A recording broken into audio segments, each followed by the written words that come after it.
Усмихната, енергична и всеотдайна. Така учителите и директорката на детска градина Зорница Звездица описват своята колежка Генка Димитрова. Новината за заболяването на 36-годишната жена е била истински шок за всички в детското заведение. Тя е много лъчезарен човек. Сега заради болестта, може би, усмивката й вече не е същата, каквато е била преди, но всички колежки са с прекрасни впечатления от нея. И децата, които са били при нея, все още я помнят като една от най-усмихнатите и хубави госпожи. Преподавателите, децата и техните родители са поели веднага сърцата кампания, за да съберат средства за Генка, която е майка на 2-годишно детенце. От първия благотворителен концерт са събрани около 3000 лева. Необходимата сума обаче е много повече. Заболяването е сарком на меките тъкани.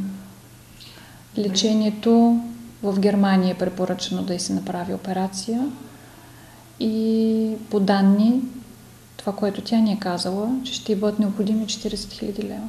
В момента децата репетират за Никулденския концерт, на който също ще бъдат събрани средства за операцията на Генка Димитрова. С колкото можем помагаме, 2 месеца подред вече и в понеделник също смятаме да присъстваме на благотворителния концерт и да помогнем с каквото можем. В средата на януари също предстои голям благотворителен концерт в сградата на НХК, на който от ОДЗ Звездица Зорница канят всички бургазлии да дойдат и да дарят средства, за да може младата майка да има шанс да види как детето й пораства.